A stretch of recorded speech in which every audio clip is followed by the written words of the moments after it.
Good morning students. और कैसे हैं आप लोग? ठीक है, आशा करता हूँ आप सब लोग घर पर होंगे, स्वस्थ होंगे, क्योंकि आजकल लॉकडाउन की स्थिति में सब लोग अपने घर में सेफ हैं। तो मैं भी आपसे रिक्वेस्ट करता हूँ, अपने घर पर रहिए, सुरक्षित रहिए। स्टूडेंट्स, ये जो टॉपिक है साइटोलॉजी, मैं आपको पहले एक तो बेसिक बातें कर लूँ, क्योंकि आजकल आप देख रहे हैं पूरी दुनिया में बीमारी चल रही है कोविड-19। ठीक, यानी कि ये जो महामारी है, ये पूरे विश्व लेवल, ऐसा नहीं कि हमारे यहाँ इंडिया में ही फैली है, पूरे विश्व में फैली बीमारी है। और इसमें सबसे बड़ी जो प्रॉब्लम है वो है एक दूसरे के संपर्क में आने से। यानी कि जितना आप अपने फैमिली से या बाहर के लोगों से या और लोगों से संपर्क में आते हैं तो इसकी बीमारी की होने की संभावना बढ़ जाती है। इसलिए कहा गया कि अपने घर में ही रहिए। सोशल डिस्टेंस का मतलब यही है कि अगर आप किसी से बात भी करते हैं तो उससे 2 फीट की दूरी से बात करिए। ठीक है, ऐसा ना हो कि एक दूसरे के संपर्क में आने लगे। तो और सबसे अच्छा सरकार ने भी इसका तरीका बताया है कि आप घर में ही सुरक्षित, दूसरे लोगों से बहुत ही कम, जब बहुत ज्यादा आवश्यक हो तब मिले। ठीक है स्टूडेंट्स, और आशा करता हूँ आप सब लोग घर पे होंगे। लेकिन स्टूडेंट्स एक बात ध्यान रखना, क्योंकि ये जो बीमारी है, ये तो बीमारी का काम ही है व्यापक स्तर पर फैलना। लेकिन हम लोग अगर घर पर बैठे हैं तो स्टूडेंट्स का सबसे पहला काम होता है कि अपनी पढ़ाई को जारी रखना, स्टडी करते रहना। ठीक है, अब आजकल स्थिति तो ऐसी है, बनी हुई है, क्लासेस चल ही रही हैं। तो आजकल देखो कम्युनिकेशन इतना बढ़ गया है, लोग यूट्यूब के साथ से, व्हाट्सएप से, फेसबुक से बहुत सारी जानकारी वो ले रहे हैं। तो आप भी घर में रहें, सुरक्षित रहें, लेकिन प्लीज अपनी पढ़ाई को बनाए रखें। स्टूडेंट्स, ये जो टॉपिक है साइटोलॉजी, ठीक है, मैं देखो पर्टिकुलर एक कोई क्लास को लेकर नहीं पढ़ा रहा हूँ, क्योंकि ये जो ऐसा टॉपिक है ये 9th में भी है, 10th में बताया गया है, और क्या कहते हैं 11th में है, और बहुत सारे 12th में भी इंक्लूड किए गए। ठीक है, इसलिए मैं इसको जनरल वे में, क्योंकि 9th में भी दिया है टॉपिक और फर्स्ट ईयर में भी दिया है, लेकिन वैसे मैं आपको बता दूं ये जनरल टॉपिक है और ये छोटी क्लासों से स्टार्ट हो जाता है 6-7 ईयर से, और बड़ी जो कंपटीशन में लेवल होती है वहां तक ये चलता है। ठीक है, सेल का नाम आपने सुना होगा, तो सेल का स्टडी ही साइटोलॉजी बना है। ठीक है, मैं आपको सेल ही स्टार्ट करा दूंगा, लेकिन साइटोलॉजी से पहले आपको समझना है। देखो साइटोलॉजी क्या है, साइटोलॉजी का अर्थ समझ में आ रहा है। देखो कोशिका विज्ञान। ठीक, पहले क्या होता था, जो साइटोलॉजी थी, जो सेल थी, वो बायोलॉजी में इंक्लूड की गई, लेकिन जैसे जैसे मॉडर्न समय में टाइम गुजरता गया इसको अलग एक ब्रांच कर दिया, और आजकल एक इसका इतना बड़ा स्कोप बढ़ गया है कि इसको साइंस की एक ब्रांच बना दी गई है, बायोलॉजी की एक ब्रांच बना दी गई, जिसको बोलते हैं साइटोलॉजी, कोशिका विज्ञान। यानी कि पूरी जो कोई कोशिका होती है उसमें इतनी सारी चीजें इंक्लूड होती हैं कि एक उसको अलग से ब्रांच के रूप में पढ़ना पड़ता है। तो साइटोलॉजी क्या है कि कोशिका की स्टडी करना, कोशिका के बारे में पढ़ना, उसके ऑर्गेन्स किस तरीके से होते हैं, कौन सा ऑर्गेन्स कैसा वर्क करता है, ये सारी इसकी जो जानकारी होती है डिटेल में, उसी डिटेल को हम साइटोलॉजी या कोशिका विज्ञान के रूप में पढ़ते हैं। ठीक है स्टूडेंट, अब ये जो टॉपिक वाली बात आ रही है हमने कोशिका के बारे में, लेकिन ये जो आपने पढ़ा है सेल होता क्या है, सेल कैसे कहते हैं? ठीक है, क्योंकि 9th में एक पूरा चैप्टर दिया है the fundamental unit of life, जीवन की जो मेन यूनिट है वो क्या है, सेल है। तो ये जो सेल होती है, ये जितने भी ऑर्गेनिज्म होते हैं, जितने भी एनिमल्स हैं, ये क्या होता है, बहुत छोटी छोटी यूनिट्स से मिलकर बने होते हैं। उसी यूनिट्स को हम लोग क्या बोलते हैं, सेल बोलते हैं। सेल मतलब कोशिका, और सेल भी लैटिन भाषा का अर्थ है, और जिसका मतलब होता है, इसको बोलते हैं सेलुला। ये जो शब्द लिया गया है ये सेलुला से लिया गया है। सेलुला मीन्स छोटा सा घर, यानी कि कोष्ठक, यानी कि सेल का भी अर्थ होता है बहुत छोटा सा घर। अब जो सेल्स होती हैं वो सेल्स ही क्या होती हैं, पूरे एनिमल्स के जो डेवलपमेंट है उसका निर्माण करती हैं। ये सेल्स कैसे वर्क करती हैं, आपने देखा हो जैसे बड़ी बड़ी बिल्डिंग्स वगैरह होती हैं या मकान वगैरह होते हैं, उनकी जो दीवार होती है वो दीवार क्या होती है, जो ईंट्स होती है, ब्रिक्स होती है, उनकी तरह ये लगी होती है।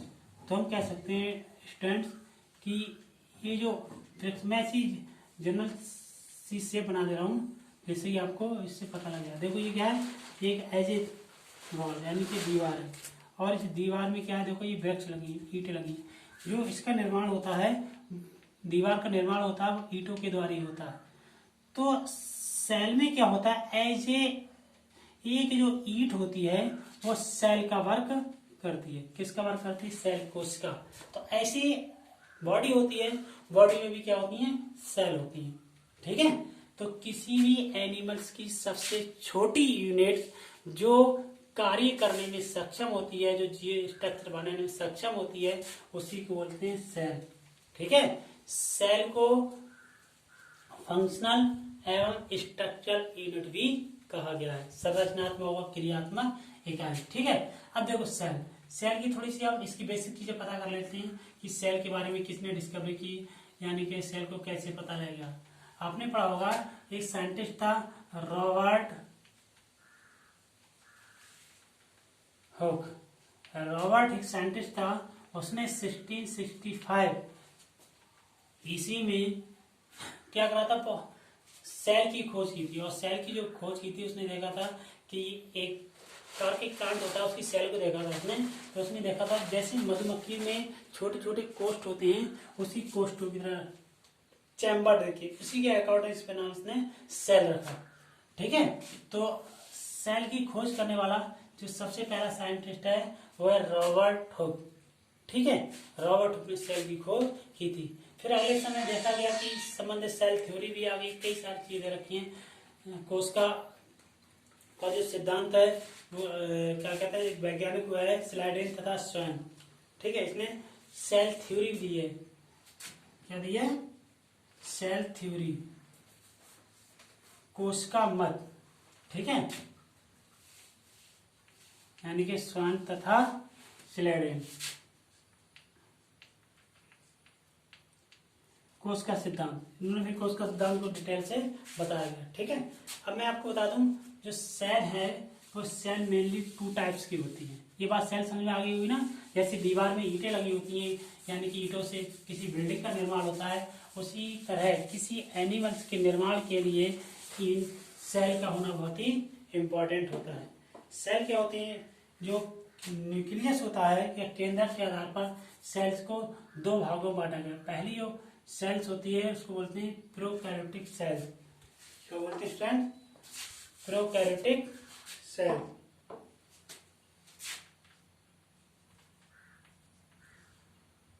प्रोकैरियोटिक सेल्स, प्रोकैरियोट को बोलते हैं, यानी कि ऐसी सेल, समझ लेना स्टूडेंट, मैं आपको एक डायग्राम के अकॉर्डिंग बता रहा हूं। जैसे दैट सपोज ये सेल हुई, ठीक है, और इस सेल्स के चारों ओर क्या होगा, एक मेम्ब्रेन पाई जाती है, इसको सेल वॉल बोलते हैं। ठीक है, इसके अंदर ये साइटोप्लाज्म वगैरह हुआ, ठीक, और इसी के अंदर एक सर्कुलर पाया जाता है डीएनए। ठीक है, यहीं पर एक मीजोसोम्स वगैरह होता है, और इसके चारों ओर बहुत स्ट्रक्चर होती है इस टाइप से। यह है बैक्टीरिया की सेल।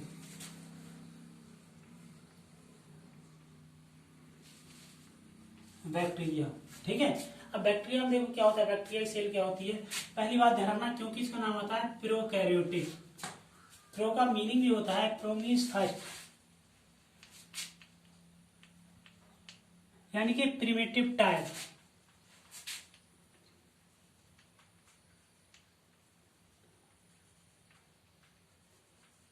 यानी कि बहुत समय पहले, यानी कि फर्स्ट टाइम जब सेल्स बनी थी, तो सेल्स में जो न्यूक्लियस था वो बहुत डेवलपमेंट नहीं था, इसलिए इसको बोलते हैं फर्स्ट टाइम, यानी कि प्रिमिटिव टाइम में जो न्यूक्लियस बना था, तो उसको बोलते हैं प्रोकैरियोटिक सेल्स।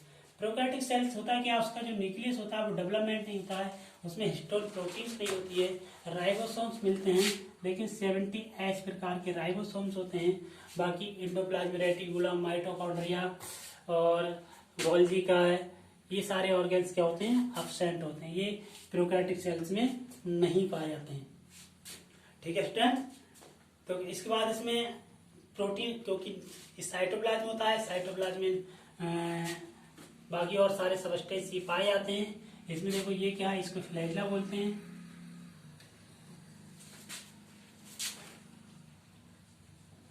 फ्लैजिला होते हैं, ये बोलता है सर्कुलर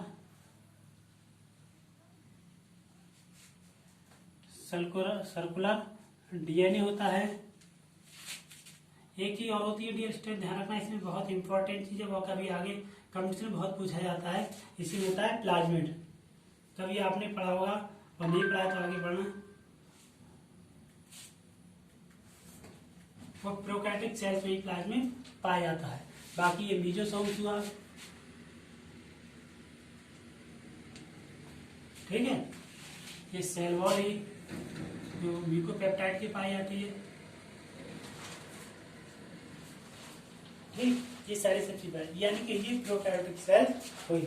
और प्रोकैरियोटिक सेल्स, जो प्रोकैरियोटिक सेल्स होती है वो प्रिमेटिव एनिमल्स होते हैं, उसी में ये पाई जाती है। इसका बहुत अच्छा एग्जाम्पल है, जितने भी देखो बैक्टीरिया होते हैं वो प्रोकैरियोटिक में आते हैं, जितने भी वायरस होते हैं वो इसी में आते हैं। माइकोप्लाज्मा होता है,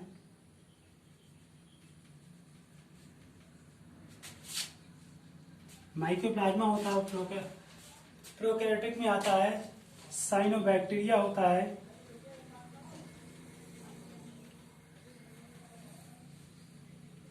साइनोबैक्टीरिया होता है, वो भी इसी में इंक्लूड होता है। तो प्रोकैरियोटिक का मतलब समझ लेना, इसमें 3-4 चीजें हैं बेसिक चीजें, वो ध्यान रखना। नंबर 1 ध्यान रखना, इसमें यहाँ लिख देता हूँ। नंबर 1 ध्यान रखना, इसमें 70S राइबोसोम्स पाए जाते हैं, ठीक है। इसके जो गुणसूत्र होता है उसमें प्रोटीन पाई जाती है, लेकिन हिस्टोन प्रोटीन एब्सेंट होती है। हिस्टोन प्रोटीन वो एब्सेंट होती है, हिस्टोन प्रोटीन नहीं पाई जाती है, ठीक है। इसके बाद जो सेल ऑर्गेन्स होते हैं वो एब्सेंट होते हैं। सेल ऑर्गेन्स क्या होते हैं? एब्सेंट होते हैं। सेल ऑर्गेन्स मतलब जैसे माइटोकॉन्ड्रिया हो गया, माइटोकॉन्ड्रिया, माइटोकॉन्ड्रिया, क्लोरोप्लास्ट,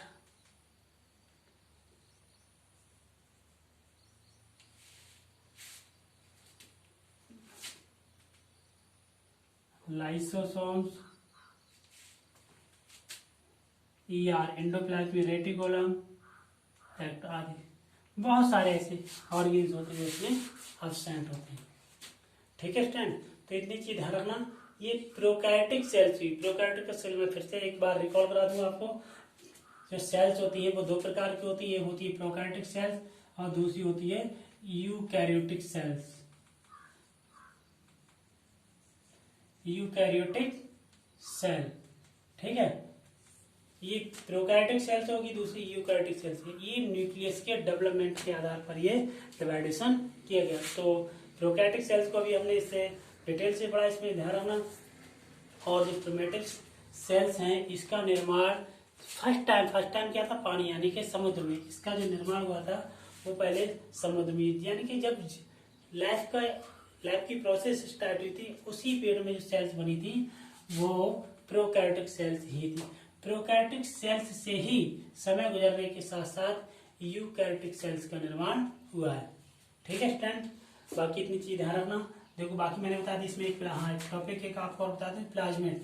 प्लाज्मिड बहुत इंपॉर्टेंट है, पूछा जाता है कोशिका में कि प्लाज्मिड किन कोशिकाओं में पाया जाता है।